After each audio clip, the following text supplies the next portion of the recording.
할렐루야. 예, 한 주간 평안하셨습니까? 우리 좌우 앞뒤 보시면서 우리 함께 반갑게 인사할까요? 잘 오셨습니다. 예.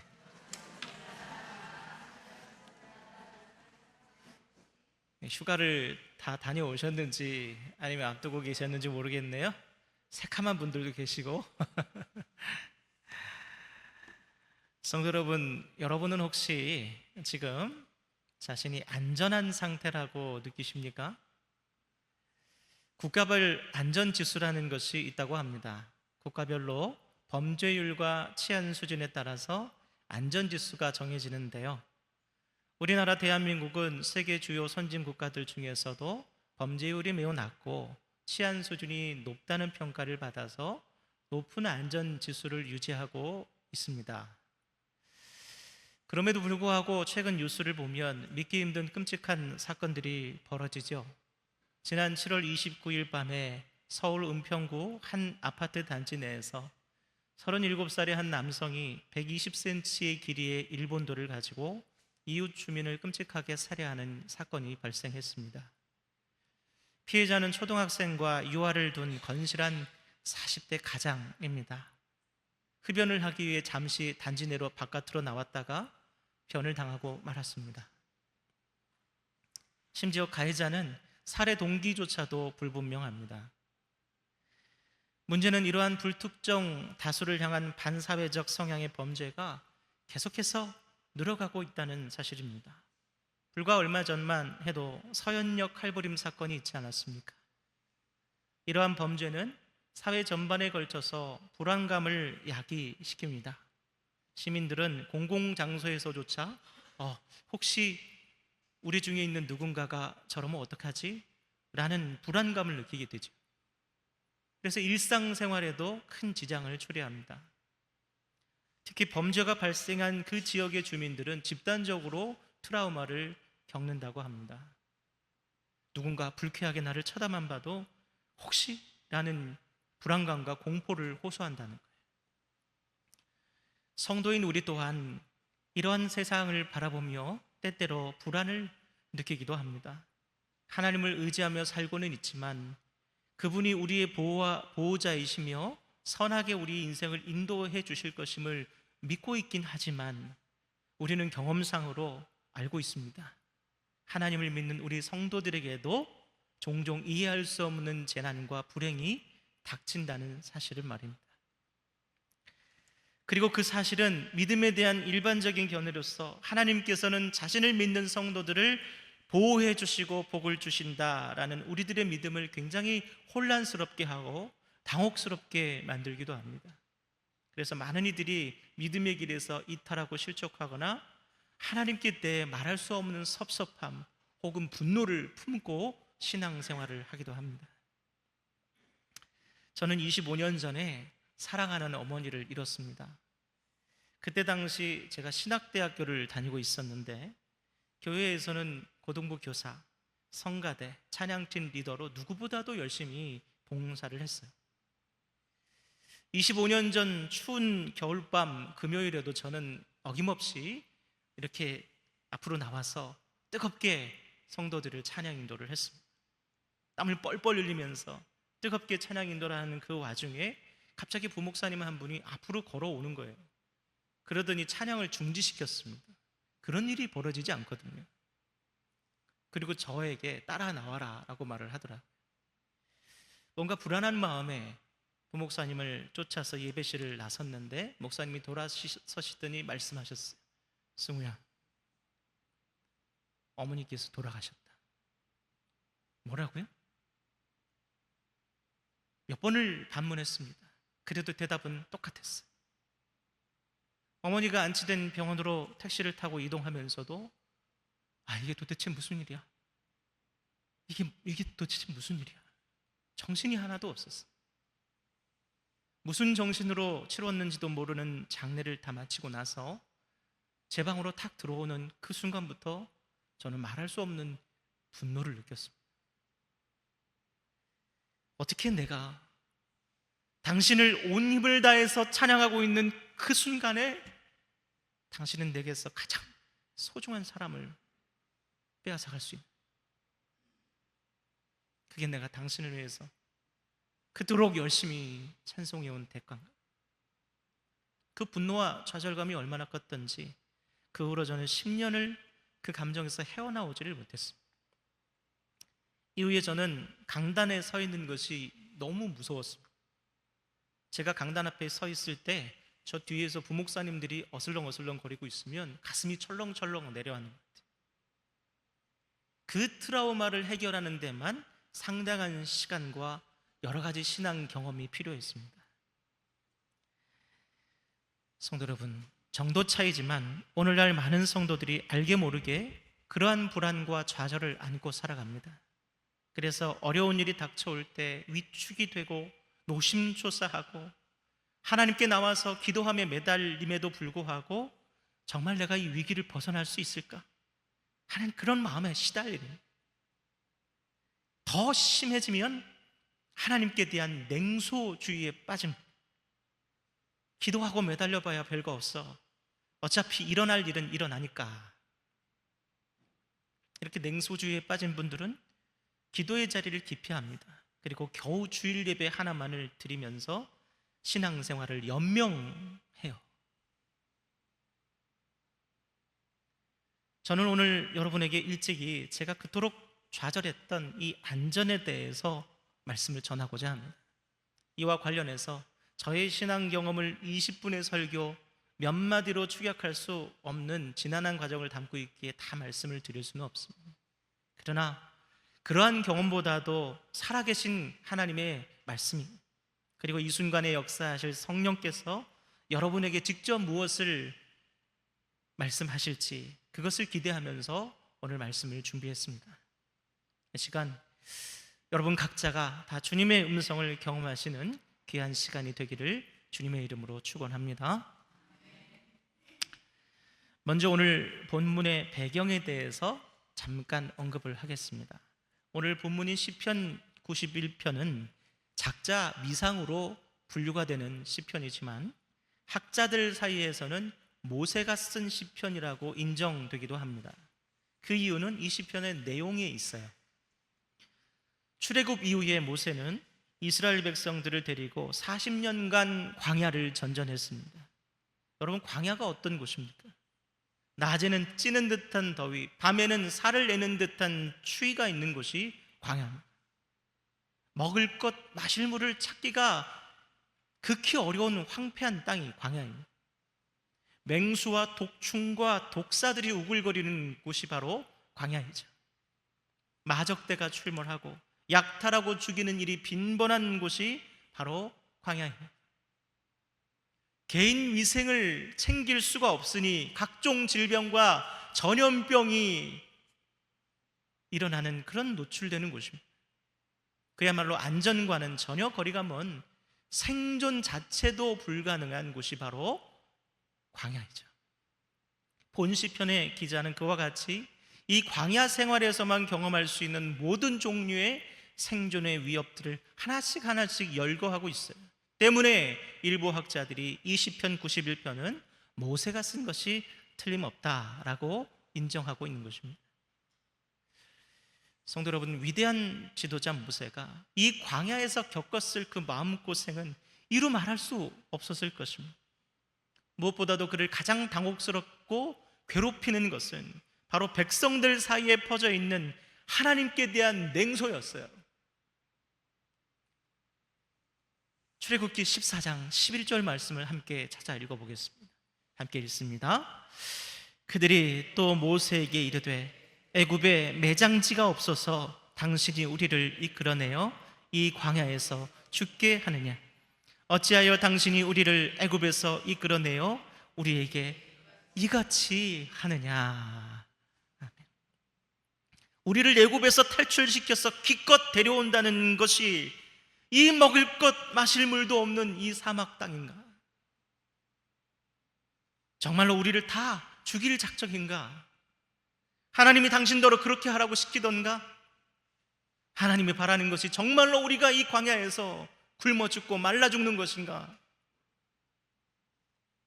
아니, 애초에 당신이 말한 우리 조상의 하나님 있기나 한 건가? 오늘 시편 91편은 그 이스라엘 백성의 냉소에 대한, 그리고 생존의 위협 앞에서 그들이 느끼는 극도의 불안과 공포와 그 좌절감에 대한 모세의 응답이라고 볼 수 있습니다.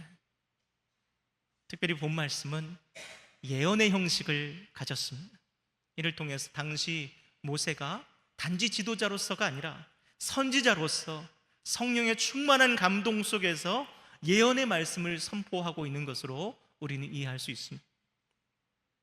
실제로 예수님께서 이 시편의 91편의 말씀을 가지고 사탄의 유혹을 물리치시기도 하셨습니다. 사랑하는 성도 여러분, 오늘 이 시간 시공을 초월해서 당시 모세에게 역사하셨던 성령 하나님께서 이 시편의 말씀을 통해서 오늘 우리에게도 말씀하고 계심을 믿으시기 바랍니다. 그렇다면 하나님께서 모세를 통해 우리에게 지금 무엇이라 말씀하고 계십니까? 첫째로 모세는 우리에게 말하고 있습니다. 너희는 지금 지존자의 은밀한 곳에 전능자의 그늘 아래에서 살고 있다. 우리 말씀 1절을 다 같이 함께 읽겠습니다. 읽습니다. 지존자의 은밀한 곳에 거주하며 전능자의 그늘 아래 사는 자여. 아멘. 모세는 영적으로 충만한 상태에 이르러서 자신과 이스라엘 백성들이 지금 현재 어디에 서 있는지를 볼 수 있었습니다.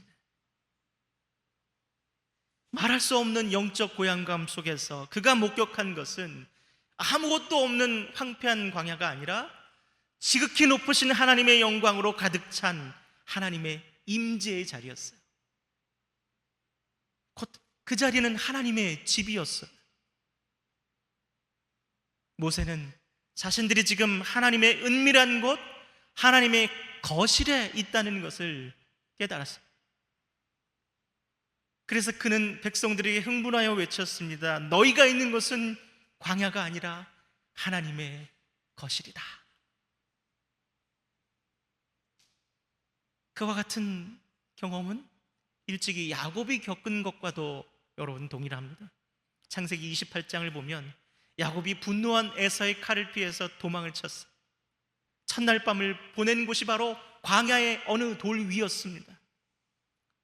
여러분, 광야에는 밤 기온이 급격히 떨어져요. 급히 도망하느라 아무것도 챙기지 못한 야곱이 추위를 피하기 위해서, 얼어 죽는 것을 피하기 위해서 낮 동안 달구어진 돌 옆에서 웅크리고 잠이 듭니다. 그나마도 여기저기서 들짐승들이 울부짖어서 너무나 불안해서 제대로 잠을 못 자고 쪽잠을 청합니다. 잤다 깼다 잤다 깼다. 야곱이 깜빡 잠이 들었을 때 그는 거기서 환상을 보았습니다. 하늘의 천사가 자기가 있는 그 자리에서 사닥다리를 타고 하나님의 보좌로 오르락내리락 하는 걸 봤어요. 그리고 그 보좌에서 자신을 부르는 하나님의 음성을 듣게 됩니다. 소스라치게 놀라 깨어난 야곱은 이렇게 고백합니다. 창세기 28장 16절 다 같이 함께 읽겠습니다. 16절 17절 읽습니다. 야곱이 잠이 깨어 이르되 여호와께서 과연 여기 계시거늘 내가 알지 못하였도다. 이에 두려워하여 이르되 두렵도다. 이것이여 이것은 다름 아닌 하나님의 집이요 이는 하늘의 문이로다 하고. 아멘. 사랑하는 성도 여러분, 저와 여러분이 처한 여러 환경과 상황은 때때로 우리가 지금 어디에 서 있는지를 볼 수 없게 만듭니다. 아무것도 안 보이는 황폐한 사막, 광야에 다르지 않습니다. 광야의 이스라엘 백성처럼 생존을 위협받는 그 극한의 환경에서 하나님의 선하심이나 또는 하나님의 실제의 의구심을 가질 수밖에 없습니다. 또한 광야 한가운데 있는 야곱과 같이 감당하기 어려운 내일에 대한 불안과 두려움으로 불면의 밤을 보내고 계신 분도 있을 수 있습니다. 모세는 그런 우리에게 말하고 있습니다. 지존자의 은밀한 곳에 거주하며 전능자의 그늘 아래 살아가는 자요, 이복에 자네는 지금 하나님의 집 거실에 있네. 보이지 않는가? 성도 여러분, 부디 오늘 이 말씀을 받으시되 믿음의 눈을 뜨셔서 여러분이 서 있는 지금 그 자리가 어디인지를 볼 수 있고 깨닫게 되시기를 주님의 이름으로 간절히 축원합니다. 둘째로 모세는 우리에게 말하고 있습니다. 너는 지존자를 너의 집으로 삼으라. 본문 9절 10절 말씀을 함께 읽겠습니다. 9절 10절입니다. 내가 말하기를 여호와는 나의 피난처시라 하고 지존자를 너의 거처로 삼았으므로 화가 내게 미치지 못하며 재앙이 내 장막에 가까이 오지 못하리니. 아멘. 모세는 이스라엘 백성들에게 선포합니다. 너희가 여호와를 나의 피난처라고 말하고 지존자를 너의 거처로 삼았으므로 화가 내게 미치지 못하며 재앙이 내 장막에 가까이 오지 못할 것이다. 여러분, 이 말씀에서 우리가 알아야 될 것은 지존자를 너의 거처로 삼는다, 바로 이 말씀의 의미예요. 본문에 거주하다, 거처로 삼다라는 이 말의 원문을 살펴보면 지속적으로 머무르다라는 의미가 있습니다. 이 말은 단지 위험을 피하기 위한 임시처소나 대피소가 아니라 거주해서 생활하는 주택, 그것을 의미해요. 즉 성도가 전능자의 은밀한 곳에 거주한다는 것은 어려울 때, 위기 때 잠시 숨는 것이 아니라 하나님의 집을 내 집으로 삼아서 생활하는 것, 그것을 말하는 거예요. 성도 여러분, 집 떠나면 고생이라는 말이 있습니다. 사람이 집 밖을 나서면 여러 가지 위기에 노출되기 때문에 출필고 반필면이라는 말이 있습니다. 이는 밖에 나갈 때 부모님께 반드시 아뢰고 돌아오면 부모님께 반드시 얼굴을 보이라는 그런 말입니다. 왜 그렇습니까? 세상의 모든 부모님들은 자식들이 밖에 나가면 긴장해요. 혹여 다칠까? 잘못될까? 다시 저 문으로 들어오지 못하지 않을까? 이태원 참사나 최혜병 사건들을 보면 부모님들의 마음은 더욱더 긴장이 돼요.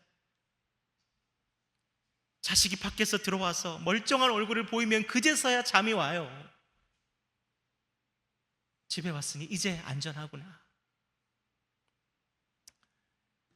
제가 초등학생 때 같은 동네 친구 중에 아버지가 목사인 친구가 하나 있었습니다. 당시 저는 교회를 안 다녔어요. 이 친구와 놀 때는 늘 교회에서 놀았습니다. 예배당 안에서 막 뛰어놀았는데 종종 술래잡기를 했습니다. 교회 안에는 생각보다 숨을 때가 많습니다. 당시 제가 가장 즐겨 숨었던 곳이 바로 이 설교 강단 뒤에 예전에는 자주색 커튼이 쳐 있었어요. 어느 교회 가도 똑같았어요. 저는 바로 그 자주색 커튼 뒤에 항상 숨었습니다. 그런데 그 커튼 속에 있을 때마다 느낀 게 이게 참 마음이 편해. 마치 하나님의 옷자락 속에 폭 쌓인 것 같은, 속삭이 속에 쌓인 것 같은 그런 안락함이 있었습니다. 그때 그 시절에 그 예배당의 그 냄새, 그리고 그 뒤에 있었던 커튼의 그 촉감, 그것이 제 영혼에 각인되지 않았나 싶습니다. 그래서 제가 지금 이렇게 하나님의 전에서 살고 있지 않은가 생각이 듭니다. 사랑하는 성도 여러분, 하나님의 집은요, 소나기를 피하듯 우리 인생의 위기가 오거나 재앙이 올 때 잠시 피했다 가는 임시대피소가 아님을 기억하시기 바랍니다. 혹은 마음에 안 들거나 해서 내가 다시는 오나봐나 할 만한 그런 것도 아니에요. 만약 그런 분이 계시다면 그는 하나님의 집이 그 거처가 아니라 단지 지나쳐가는 손님일 뿐입니다. 성도 여러분, 성령께서는 모세를 통해서 우리 모두에게 지금 말씀하고 계십니다. 하나님의 집, 그곳이 바로 너희의 집이다. 무슨 일로 너희가 어디로 얼마나 떠나 있더라도 결국 돌아와 몸을 누이고 쉼을 누릴 너희의 집이다. 이 말씀을 여러분 믿음으로 받으시고 응답하시는 저와 여러분 되기를 주님의 이름으로 축복합니다. 아멘. 마지막으로 모세는 우리에게 말하고 있습니다. 지존자를 거처로 삼는 너희는 모든 종류의 위협으로부터 보호받게 될 것이다. 우리 본문 3절에서 6절까지 말씀 함께 읽겠습니다. 읽습니다. 이는 그가 너를 새 사냥꾼의 올무에서와 심한 전염병에서 건지실 것이미로다. 그가 너를 그의 깃으로 덮으시리니 내가 그의 날개 아래에 피하리로다. 그의 진실함은 방패와 손방패가 되시나니 너는 밤에 찾아오는 공포와 낮에 날아드는 화살과 어두울 때 퍼지는 전염병과 밝을 때 닥쳐오는 재앙을 두려워하지 아니하리로다. 아멘. 본문에서 모세는 이 세상, 즉 하나님의 집 바깥에서 성도가 겪을 수 있는 모든 종류의 위험들에 대해서 열거하고 있습니다. 첫 번째 위험은 3절에 나타난 새 사냥꾼의 올무예요. 여기서 여러분, 새 사냥꾼의 올무란 누군가 고의적으로 우리를 노리고 위해하는 거예요. 여러분, 이 세상에는 사냥꾼들과 같은 사람이 너무나 많이 있습니다. 보이스피싱, 다단계, 부동산 매매, 전세 사기범, 주가 조작범, 또 길거리를 돌아다니는 온갖 이단 사이비 종교, 모든 사람들이 여러분들을 넘어뜨리는 사냥꾼들이에요. 그들이 마음 먹고 덤비면 여러분 버텨낼 재간이 없습니다. 두 번째 위험은 5절을 보시면 밤에 찾아오는 공포와 낮에 날아드는 화살이라고 합니다. 밤에 찾아오는 공포란 여러분, 우리가 잠을 자고 있을 때 무방비 상태가 되잖아요. 무기력해진 상태에서 당하는 피해를 바로 말합니다. 즉 어떠한 저항도 할 수 없는 그런 상황에서 느끼는 위협. 낮에 날아드는 화살은 무엇입니까? 일상에서 우리를 지속적으로 괴롭히는 사람들 또는 문제들을 말하는 겁니다. 고의로 나를 넘어뜨려서 상처 주고자 하는 사람들이 생각보다 많아요. 여러분, 젊은 연예인들이 인터넷 댓글로 인해서 큰 충격을 받고 고통을 호소하다가 삶을 포기하는 일들이 얼마나 많은지 아십니까? 최근에 제가 그 중에 한 사람이 생전에 인터뷰를 한 장면을 봤어요. 너무 가슴이 아팠습니다. 여러분, 저 좀 미워하지 마시고 좀 예뻐해 주세요. 웃으면서 이야기하는데 제 눈에는 피눈물을 흘리는 것 같았어요. 저 어린 사람이. 마지막 세 번째 위험은 어두울 때 퍼지는 전염병과 닥쳐오는 재앙들이. 여러분, 이 두 가지는 앞선 위험과는 다른 차원의 위험입니다. 앞선 위험은 외부에서 가해져 오는 위험이지만 이 두 가지 위험은 성도 스스로 자초한 위협이에요. 민수기 25장 말씀을 보시면 이스라엘 백성이 시딤에서 모압 여인들과 간음을 저지르면서 그들이 섬기는 신에게 드리는 제사에 참여하는 우상을 숭배하는 큰 범죄를 저지르고, 하나님께서 그 밤에 전염병으로 그들을 쳐서 하룻밤 만에 24,000명이 목숨을 잃습니다. 그와 같은 전염병의 참상은 죄의 대가가 얼마나 큰 것인지를 우리에게 알려주고 있습니다. 또 한 가지 닥쳐오는 재앙이란 마찬가지로 이스라엘이 광야에서 당한 하나님의 심판과 관련이 있습니다. 민수기 16장을 보면 고라 자손들이 지도자인 모세에 대적하면서 하나님의 권위를 거스르는 장면이 나옵니다. 하나님께서 그런 고라 자손들을 지진과 불로써 심판하셨어요. 성도 여러분, 이처럼 성령께서 모세를 통해서 우리에게 이 세상에서 겪게 될 모든 종류의 위협과 재난들에 대해서 일일이 열거한 것은 그것에 압도되어서 두려움과 불안에 휩싸여 살라는 의미가 아님을 여러분 기억하시기 바랍니다.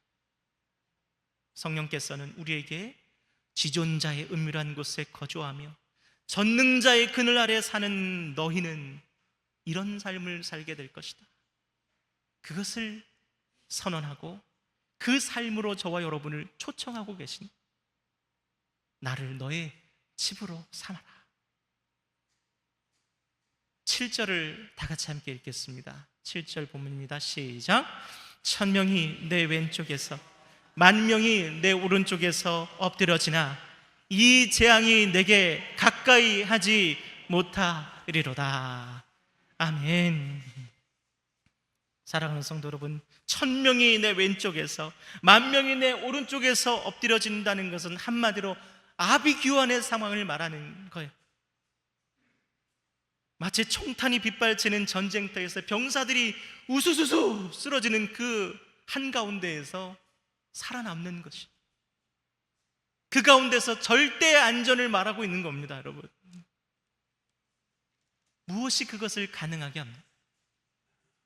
지존자의 은밀한 곳에 거주하며 전능자의 그늘에서 사는 자, 바로 그것입니다. 성도 여러분, 기억하시기 바랍니다. 여러분이 지금 서 있는 그곳이 하나님의 거실임을, 그곳을 여러분의 집으로 삼아 거주하시는 한 여러분의 영혼은 누구도 깨지 못할 절대 안전의 상태에 있음을 기억하시고, 천명이 여러분의 옆에서, 만명이 여러분의 옆에서 쓰러짐에도 요동치 않는 삶을 살게 되시기를 주님의 이름으로 간절히 축원합니다. 기도하겠습니다. 하나님 아버지, 감사합니다. 천명이 우리의 왼쪽에서 만명이 우리 오른쪽에서 엎드려져도 지존자를 자기 집으로 삼는 주의 백성들을 하나님께서 절대 안전으로 보호하시고 지켜주심을 말씀을 통해서 깨닫습니다. 때때로 우리 삶에 닥쳐오는 여러 혼란들과 여러 아픔들도 있지만, 그럼에도 불구하고 우리 영혼을 그 어떤 상황에서도 안전히 보호하시는 그 주님을 믿으며 주님 의지하며 우리가 주님의 집에 거하고 주님의 거실에 서 있음을 기억하며 하나님을 부르짖고 주님을 의지하는 저희들이 될 수 있도록 인도하여 주시옵소서. 갈수록 험악해지는, 갈수록 살기 어려워지는 이 세상 가운데서도 두려워하지 않고 불안해하지 않고 주님을 피난처로, 주님을 집으로 삼으며 살아가는 안전한 영혼들로 살아갈 수 있도록 주님, 우리 모든 성도들을 주님의 집의 초청에 응하게 하여 주시옵소서. 예수님의 이름으로 기도드립니다. 아멘.